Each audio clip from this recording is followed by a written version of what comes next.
Hello everyone, welcome to BS Innovates, a place where stories come alive, poetry finds its voice, and imagination knows no boundaries.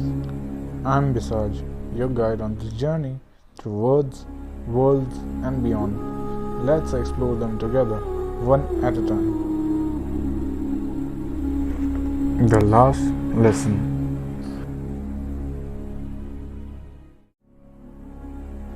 This story is one of the best stories I've ever read. Before diving into the story, let's learn a little about the author himself. Alphonse daudet was a French writer known for his short stories. The last lesson is set in the days when France was defeated by Prussia. The story reflects the importance of language and identity during the times of change.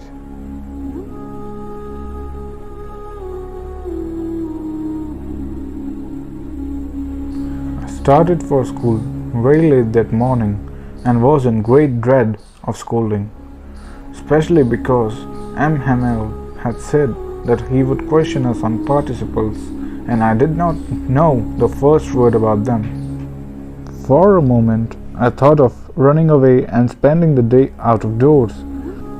It was so warm, so bright, the birds were chirping at the edge of the woods, and in the open field back of the sawmill, the Prussian soldiers were drilling.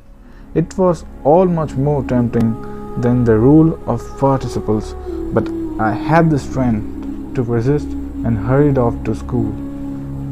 When I passed the town hall, there was a crowd in front of the bulletin board. For the last 2 years, all of bad news had come from there. The lost battles, the draft, the order of the commanding officer, and I thought to myself, without stopping, what can be the matter now?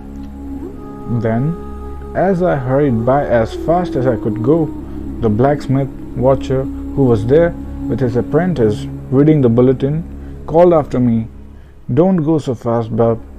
You'll get to your school in plenty of time."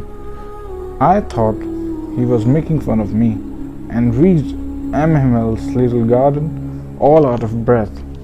Usually when school began, there was a great bustle which could be heard out in the streets.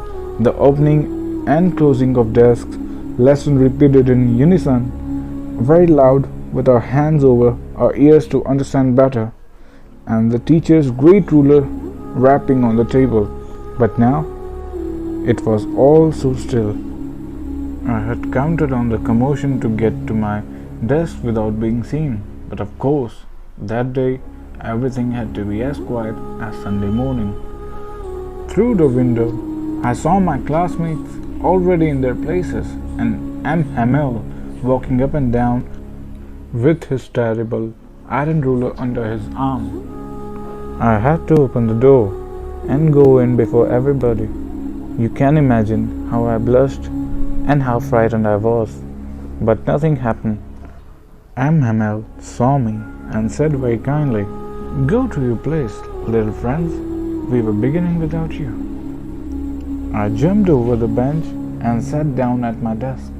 Not till then, when I had got a little over my fright, did I see that our teacher had on his beautiful green coat, his frilled shirt, and the little black silk cap, all embroidered, that he never wore except on inspection and prize days. Besides, the whole school seemed so strange and solemn. But the thing that surprised me the most was to see on the back benches that were always empty, the village people sitting quietly like ourselves. Old Hauser with his tree-cornered hat, the former mayor, the former postmaster, and several other besides. Everybody looked sad, and Hauser had brought an old primer, thumbed at the edges, and he held it open on his knees with his great spectacles lying across the page. While I was wondering about it all, M. Hamel mounted his chair and in the same grave and gentle tone which he had used to me, said, "My children, this is the last lesson I shall give you.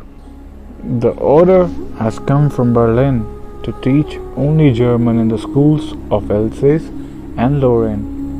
The new master comes tomorrow. This is your last French lesson. I want you to be very attentive." What a thunderclap these words were for me. Oh, the wretches! That was what they had put up at the town hall. My last French lesson. Why? I hardly knew how to write. I should never learn any more. I must stop there then. Oh, how sorry I was for not learning my lessons, for seeking birds' eggs, or going sliding on the saw. My books, that had seemed such a nuisance a while ago, so heavy to carry, my grammar and my history of the saints, were old friends now that I couldn't give up. And Hamel too. The idea that he was going away, that I should never see him again, made me forget all about his ruler and how cranky he was. Poor man. It was in honor of this last lesson that he had put on his fine Sunday clothes, and now I understand why the old men of the village were sitting there in the back of the room. It was because they were sorry too, that they had not gone to school anymore.